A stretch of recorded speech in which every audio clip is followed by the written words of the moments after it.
दिए गए अभिभाषण के संदर्भ में हो रही चर्चा पर आपने जो मुझे बोलने का समय दिया उसके लिए मैं आपका हृदय की गहराइयों से आभार व्यक्त करता हूं। अपने वरिष्ठ साथी डॉक्टर नीलकंठ जी ने जो धन्यवाद प्रस्ताव रखा है उससे अपने आप को संबद्ध करते हुए मैं पूरे सदन का ध्यान अभी हाल ही में जो एक कार्यक्रम उत्तर प्रदेश के भीतर हुआ था, लखनऊ के भीतर हुआ था, उसकी तरफ आकृष्ट कराना चाहता हूं। मैं बहुत देर से देख रहा था कि हमारे विपक्ष के साथी थोड़ा बौखलाए हुए हैं, थोड़ा परेशान है, थोड़ा हताश है। अधिष्ठाता महोदय, उनकी हताशा समझ में आती है, विपक्ष की बौखलाहट समझ में आती है, और उसका एक बहुत बड़ा कारण है कि जिस तरह उत्तर प्रदेश में निवेश को लेकर एक कार्यक्रम हुआ, इन्वेस्टर समिट हुआ, जिस तरह देश और दुनिया के तमाम सारे निवेशकों ने उत्तर प्रदेश को लेकर अपनी रुचि दिखाई, जिस तरह का उमंग देखने को मिला, जिस तरह का उल्लास देखने को मिला, निवेशकों के भीतर जिस तरह का उत्साह देखने को मिला, विपक्ष के हमारे साथियों में निराशा होना बहुत स्वाभाविक है, हताशा होना बहुत स्वाभाविक है।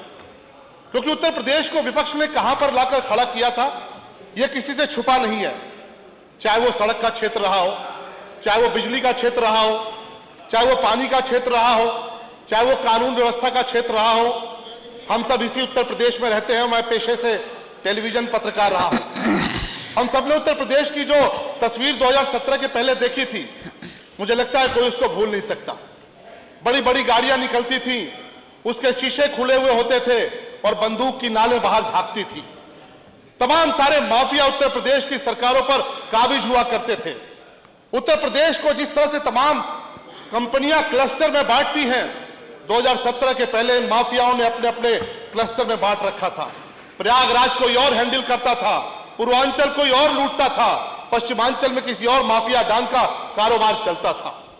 लेकिन 2017 में जब माननीय योगी जी की सरकार आई, पुलिस वही है, व्यवस्था वही है, प्रशासनिक मशीनरी वही है, लेकिन 2017 में योगी आदित्यनाथ जी की सरकार की जो कार्यशैली थी, उसी का परिणाम था कि ये बंदूकों से निकलने वाली, झांकने वाली, बंदूकों की नालियां भी, गाड़ियों से झांकने वाली बंदूकों की नालियां भी गायब हो गई और गुंडे और माफियाओं का भी सफाया हो गया। हम सब ने वो दिन देखे थे कि जब उत्तर प्रदेश पुलिस पर कोई अपराधी फायरिंग करता था, गोली चलाता था। 2017 के पहले मुझे याद है प्रतापगढ़ में घटना हुई थी। एक सरकार थी जब पुलिस के लोग गोली खा रहे थे, पुलिस के लोगों पर लाठियां बरस रही थी, पुलिस पर हमले हो रहे थे, और पुलिस के कर्मचारी अधिकारियों से पूछते थे कि साहब हम जान बचाने के लिए क्या करें, हमारे सामने अपराधी गोली चला रहे हैं, हम गोली चलाएं कि ना चलाएं, हम उनका मुकाबला करें कि ना करें। जो अधिकारी कहते थे कि हम लखनऊ फोन करके पूछते हैं।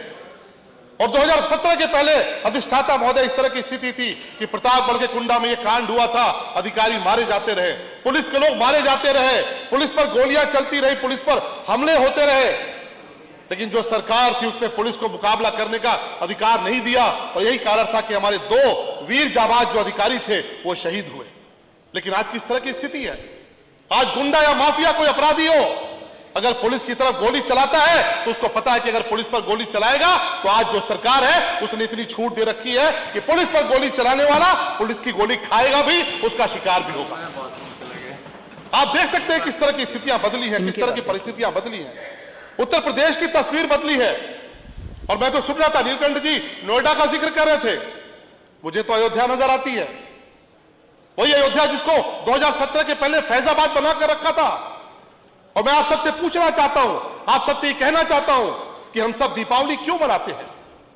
हम सब दीपावली प्रभु राम के विजय की याद में मनाते हैं, लेकिन जरा कल्पना करिए कि 2017 के पहले अयोध्या के भीतर प्रभु राम की किस परिस्थितियों में, किन परिस्थितियों में प्रभु राम को रखा जाता था।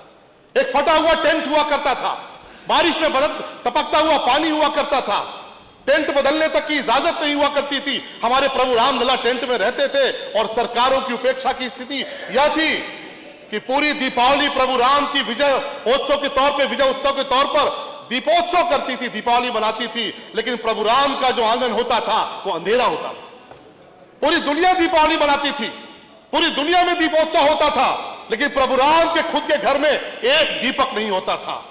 लेकिन उत्तर प्रदेश की महान जनता ने जो आशीर्वाद दिया, जो समर्थन दिया, प्रभु राम के इस अपमान का जो बदला लिया, हम गर्व के साथ कह सकते हैं कि परम पूज्य योगी आदित्यनाथ जी के आने के बाद से उस आंगन में अब इतने दीपक जलते हैं, इतने दीपक जलते हैं कि हर साल रिकॉर्ड बनता है, वर्ल्ड रिकॉर्ड बनता है। आपने काशी की क्या स्थिति कर रखी थी? बाबा विश्वनाथ की नगरी है, आपने किस तरह की उपेक्षा कर रखी थी? नीलकंठ जी ने उसका भी जिक्र किया। महादेव की नगरी में जो जाता था, चारों तरफ गंदगी होती थी, चारों तरफ दुर्व्यवस्था होती थी, चारों तरफ अराजकता की स्थिति देखने को मिलती थी।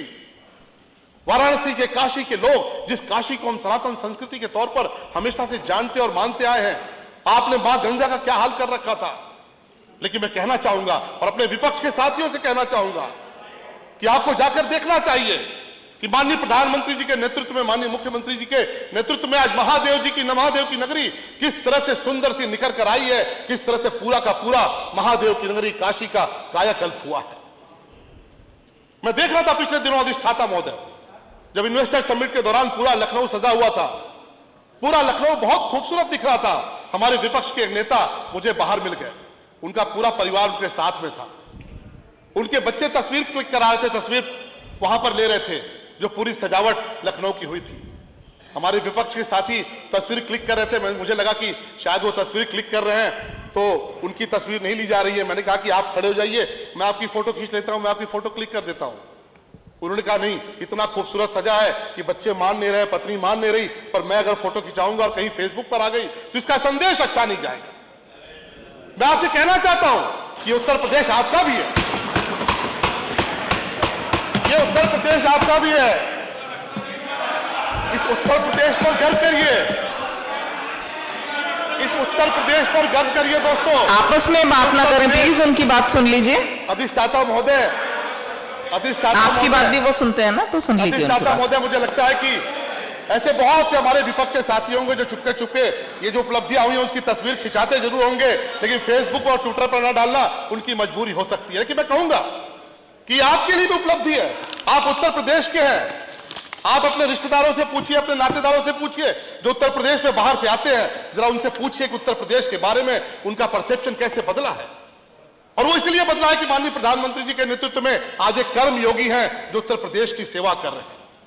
18 घंटे, 20 घंटे, 22 घंटे उन्होंने काम किया है। और हम सबने तो कोविड काल में देखा है, कोविड काल में हमने देखा है कि जब कोविड काल में एक ऐसी स्थिति आई कि लॉकडाउन लगा था और हमारे उत्तर प्रदेश के प्रवासी बॉर्डर पर फंसे हुए थे, तो मुख्यमंत्री जी ने 24-24 घंटे, 48-48 घंटे बैठकर काम करते हुए प्रवासी भाइयों को सम्मान से अपने प्रदेश में लाने का काम किया, उनकी सेवा की। जल्दी समराइज कर लीजिए, 7 मिनट हो गए हैं, जल्दी कर लीजिए। पृष्ठभूमि से आने वाला व्यक्ति ये बात समझ सकता है कि जब लॉकडाउन लगा हो, जब काम धंधे बंद हो, तो हमारी माताओं बहनों के सामने किस तरह की परिस्थितियां पैदा होती होंगी। घर में राशन है कि नहीं है, घर में नमक है कि नहीं है, घर में दाल है कि नहीं है।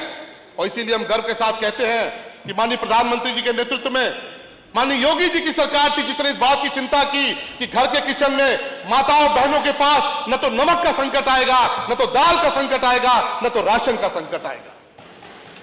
और यही कारण है कि आज पूरी दुनिया, आज उत्तर प्रदेश जिस तरह से कंट्रीब्यूट कर रहा है, उत्तर प्रदेश जिस तरह से देश के तरक्की में अपना योगदान दे रहा है, हम बड़े गर्व के साथ कहते हैं अधिष्ठाता महोदय कि आज पूरी दुनिया टकटकी लगाए भारत की तरफ देख रही है। आज एक महानायक के तौर पर माननीय प्रधानमंत्री जी के नेतृत्व में भारत महानायक बनकर उभरा है। आपने वो देखा होगा कि जब अफगानिस्तान के भीतर तालिबान तख्ता पलट कर रहा था, तब भारत के नागरिकों को कितने सम्मान पूर्वक तालिबान के लोग वहां से भारत के लिए भेज रहे थे। और सबसे गौरव का क्षण तो वह था, अधिष्ठाता महोदय, सबसे गौरव का क्षण तो वह था कि जब पाकिस्तान के छात्र भी तिरंगा ओढ़कर निकले, भारत माता की जय कहकर निकले, ये बोलते निकले कि हम भारत के नागरिक हैं, और तालिबान ने सकुशल उनको अफगानिस्तान से बाहर भेजने का काम किया। ये गौरव के क्षण है कि आज यूक्रेन और रशिया का युद्ध होता है तो पूरी दुनिया भारत की तरफ और प्रधानमंत्री श्री नरेंद्र मोदी जी की तरफ टकटकी लगाए देखती है कि भारत उसमें हस्तक्षेप करेगा। और ये गौरव का क्षण है, ये गौरव का क्षण है कि जब टर्की जैसा देश जब किसी मुसीबत में फंसता है, जब किसी समस्या में फंसता है, तो सबसे पहले कोई अगर मदद लेकर पहुंचता है तो माननीय प्रधानमंत्री नरेंद्र मोदी जी के दूत वहां पर पहुंचते हैं, जाकर मदद करते हैं। टर्की में जितनी सुविधाएं हो सकती हैं, जितने संसाधन है वो उपलब्ध कराते हैं। और निश्चित तौर पर मैं ये कहना चाहूंगा कि विपक्ष के साथियों से कहना चाहूंगा कि आपके लिए भी गौरव की बात है कि आप उत्तर प्रदेश से हैं। आपको इस बात से गर्व होना चाहिए कि आज 2017 के बाद जो उत्तर प्रदेश है आप ये कह सकते हैं कि हमारा राज्य तरक्की की तरफ बढ़ा है, हमारा राज्य विकास की तरफ बढ़ा है। माननीय सदस्य जल्दी समराइज कर लीजिए, 1 मिनट में। अराजकता नहीं है। अधिष्ठाता महोदय, आपने इतना समय दिया, आधे मिनट का समय और लूंगा कि मैं देवरिया से आता हूं।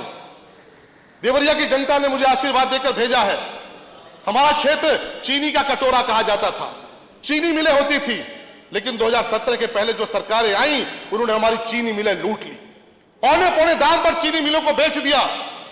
और ये सिर्फ हमारे क्षेत्र में देवरिया में नहीं हुआ, ये पूरे उत्तर प्रदेश में हुआ। आप इस बात को जानते हैं कि चीनी मिलें लूटी गई, पौने पौने दाम पर बेची गई। मैं हाथ जोड़कर आपसे प्रार्थना करना चाहता हूं, माननीय मुख्यमंत्री जी का प्रयास है कि चीनी मिलें खुले और लगातार चीनी मिलें खुल रही हैं। मैं अनुरोध करना चाहूंगा कि हमारी जिस चीनी मिल को लूटा गया था 2017 के पहले, वो हमें वापस कर दी जाए और देवरिया में एक चीनी मिल की स्थापना की जाए। मैं ये अनुरोध करना चाहूंगा कि तमाम सारी जो हमारा भेदभाव हमारे साथ हुआ है, 2017 के पहले की जो सरकार थी, जिस तरह का भेदभाव हुआ गोरखपुर देवरिया के साथ में, माननीय नगर विकास मंत्री जी बैठे, मैं धन्यवाद देना चाहूंगा कि हमने इनसे अनुरोध किया था कि हमारा देवरिया भी जगमगाना चाहिए जैसे लखनऊ जगमगाता है। और नगर विकास मंत्री जी की कृपा से, मुख्यमंत्री जी की कृपा से वहां पर काम पहुंचा है। लेकिन जो अनदेखी हुई है 2017 के पहले, जो उपेक्षा हुई है 2017 के पहले, हम ये उम्मीद करते हैं कि माननीय योगी जी की सरकार जिस तरह सबके लिए काम कर रही है, हमारा देवरिया भी लखनऊ जैसा होगा। बहुत बहुत धन्यवाद। श्री ओम प्रकाश सिंह जी।